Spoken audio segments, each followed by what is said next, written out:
di hati kita sehingga kita bisa melaksanakan pembelajaran ini dan bisa melaksanakannya di kehidupan sehari-hari. Berdoa di dalam hati, mulai.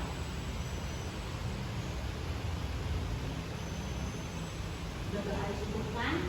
Mudah-mudahan Allah Subhanahu wa Ta'ala mendengarkan doa yang terpanjang di hati kita dan mengabulkan harapan-harapan kita. Amin. Sebelumnya, Ibu mau tanya dulu, kemarin kita udah belajar apa nih PAI? Kehidupan bersama. Coba ada yang mau menyebutkan dan apa itu kehidupan bersama? Coba angkat-angkatnya. Kehidupan bersama itu terletak pada seberapa sering kita menolong orang yang membutuhkan pertolongan kita dan banyak membuat orang bahagia. Oke, tepuk tangan dulu. Baik, kali ini Ibu akan mengecek kehadirannya. Untuk mengganti kalimat hadir, silahkan diganti dengan kalimat positif. Jadi acungkan tangan dan sebutkan kalimat positif satu kata aja. Ibu sebutkan namanya, baru kalian acungkan tangannya ya. Afifah Jauziah, Amelia Ayu Ningtyas, semangat. Anisya,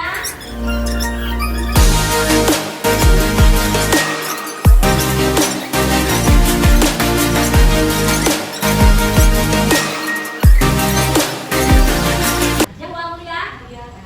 Oke, tepuk tangan dulu. Terima kasih yang sudah hadir di kelas ini. Mudah-mudahan kita fokus ya di pembelajaran kali ini. Nah, sebelum Ibu melanjutkan ke pembelajaran, Ibu ada cerita dulu nih. Mudah-mudahan jadi penyemangat dan motivasi. Ceritanya ada seekor gajah. Gajah itu baru aja mandi membersihkan dirinya di sungai. Ketika sudah bersih, dia berjalan dan akan melewati jembatan. Ketika akan melewati jembatan, terlihat ada seekor babi yang sangat kotor. Lalu gajah itu menyingkir, mempersilahkan babi lewat duluan. Si babi sudah lewat, dia itu bangga sekali sama teman-temannya. Tahu nggak, tadi ketika saya lewat, gajah itu cemen banget, takut sama saya. Dia sampai ngindar, mempersilahkan saya jalan duluan. Kata si babi. Terdengarlah oleh teman-teman si gajah. Lalu menanyakan si gajah, "Gajah, kamu betul nggak? Kamu sepakat itu sama babi sehingga kamu menyingkir?" Si gajah dengan santai menjelaskan, "Sebenarnya saya bisa saja menginjak si babi itu dengan kaki saya yang besar. Tapi saya mengingat bahwa keadaan tubuh saya sudah bersih, saya sudah mandi. Kalau misalnya saya menginjak si babi yang kotor itu, tubuh saya akan kotor. Jadi ya daripada saya mengotori tubuh saya lebih baik menghindar karena saya nggak mau terkotori dengan kotoran si babi." Itu ya, jadi bisa diambil pesan bahwa bukan berarti kita mengalah atau mempersilahkan orang lain untuk terlihat bangga dengan dirinya, itu bukan mengecilkan diri. Jadi kita tahu kapasitas kita nggak mau terkotori atau malah menjadi kita itu negatif orang. Seperti itu ya. Siap, semangat untuk mengawali pembelajaran hari ini? Oke, baik, kita lanjut pembelajaran kali ini bab 6 karena kita sudah menyelesaikan kemarin bab 5 tentang kehidupan bersama. Jadi di bab 6 kita akan mempelajari atau menganalisis Quran surat Al-Isra ayat 32 tentang pergaulan bebas dan zina. Di sini Ibu akan membacakan tujuan pembelajarannya. Jadi kita akan menggunakan pembelajaran PDL yaitu diferensiasi dan learning. Peserta didik dapat membaca Quran surat Al-Isra tentang larangan pergaulan bebas dan perbuatan zina dengan tartil dan sesuai kaidah tajwid serta terbiasa pada harus Al-Quran setiap hari. Jadi nanti selanjutnya kita akan benar-benar mempelajari Quran surat Al-Isra panjang pendeknya, tajwid yang terdapat itu apa aja dan pelafalan makhrajul hurufnya dengan baik dan benar. Jadi nanti kakak DPN satu peserta didik dapat membaca atau menghafal. Yang kedua, peserta didik dapat menyebutkan hukum tajwid yang terkandung dalam Quran surat Al-Isra ayat 32 dan selanjutnya peserta didik dapat menuliskan dengan indah Quran surat Al-Isra ayat 32. Jadi nanti di pembelajaran ini kita akan dibagi beberapa kelompok. Jadi Ibu perlu mengetahui dulu seberapa bagus kamu dalam membaca Quran surat Al-Isra. Kalau misalnya ada misal Nura misal bacaannya udah bagus, berarti nanti tesnya itu hafalan. Kalau misal ada yang kurang bagus nih, kayaknya nggak bisa nih, belum bisa menghafal, beda, berarti nanti nulis aja dulu. Nulis ya, nanti Ibu bagikan apa dulu. Selanjutnya, kalau memang ada yang terkendala dalam membaca dan menulis, kalian nanti dimasukkan ke kelompok untuk menganalisis tajwid yang terdapat di Quran surat Al-Isra ayat 25. Itu ya, nanti kita bagi 3 kelompok. Jadi masing-masing tetap tujuan pembelajarannya bisa membaca, menulis, dan menemukan tajwid yang terkandung.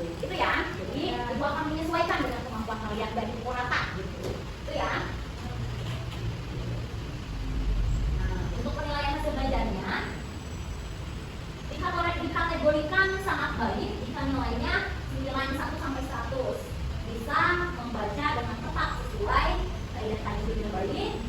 Yang kedua, baik itu nilainya 81 sampai 90. Bisa menuliskan dengan baik sesuai huruf-huruf yang sesuai dengan aturannya. Yang ketiga, nilainya cukup 71 sampai 80. Bisa menyebutkan tajwid yang terkandung dalam.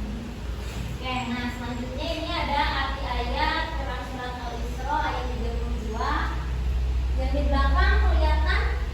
Kelihatan. Coba boleh dibaca juga. Janganlah kamu mendekati zina, sesungguhnya zina itu adalah suatu perbuatan yang keji dan suatu jalan yang buruk. Bisa dicontohin nggak apa itu mendekati zina? Contoh di kehidupan sehari-hari. Mendekati zina. Jangankan zinanya, jadi ayat ini tidak langsung ke zinanya, mendekati ini juga itu udah dilarang. Ya. Terus di sini ada penjelasan. Nah, ini hukum tajwid yang terkandung dalam Quran surat Al-Isra ayat 32. Hukum bacaannya apa? Gimana ini bacanya? Mantul ya. Mantul. Jadi coba sebutin huruf-huruf qalqalah. Ada 5.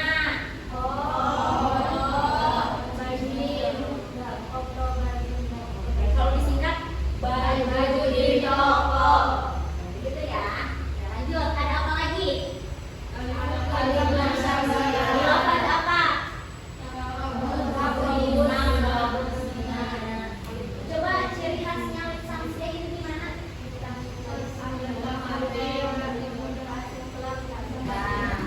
selanjutnya ada mad apa lagi?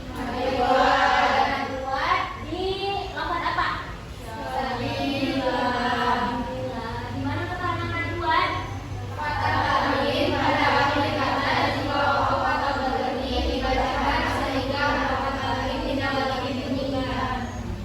Itu ditulis sabilan, gitu ya. Tapi dibacanya sabilan. Gitu ya. Bisa dipahami dengan baik? Bisa.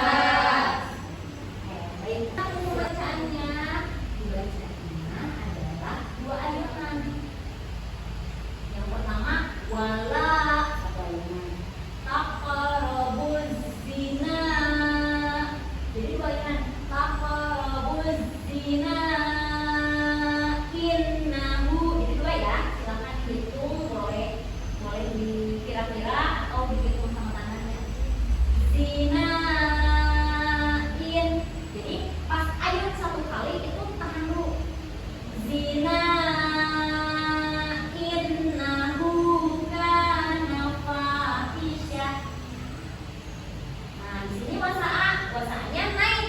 Wasa asabila. Bisa? Kita coba ya. Coba dari tahun dulu. 1, 2, 3. A'udzu billahi minasyaitonir rajim. Bismillahirrahmanirrahim.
disebutin namanya. Bagi yang disebutin namanya silakan duduk di depan ibu.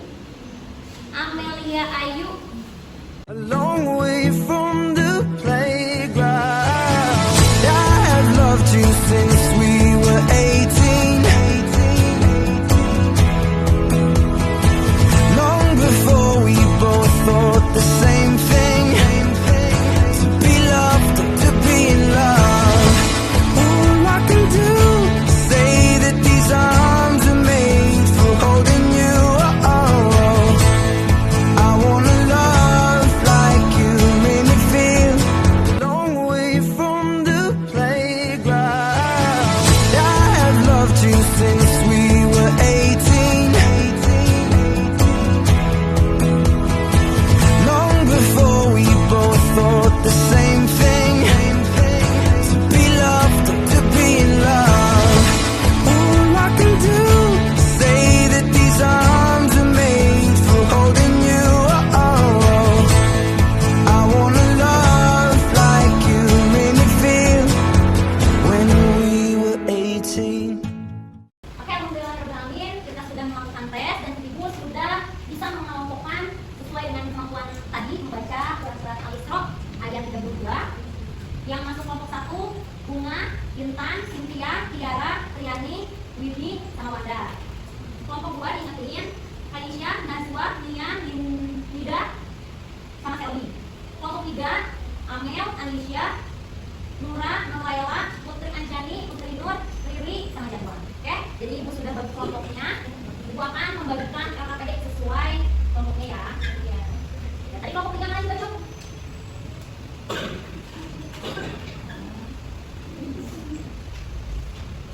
Oke, ibu udah membagikan kelompoknya, udah dibagi kelompok, dan ibu udah membagikan juga LKPD-nya. Silakan berkumpul dengan kelompoknya masing-masing. Silakan ibu kasih waktu selama 10 menit, dan ibu akan menilai hasil pembelajarannya. Oke, begitu ya. Silakan waktu dimulai dari sekarang. A long way from the playground. I have loved you since we were 18. Long before we both thought the same thing. To be loved or to be in love. All I can do is say that these arms are made for holding you. I wanna love like you made me feel when we were 18. Oke, baik, waktunya sudah selesai 10 menit. Kita sampai di penilaian formatif ya. Nah, silakan untuk kelompok 3 dulu. Kelompok 3 untuk mempresentasikan hasil kerjanya. Silakan boleh ke depan.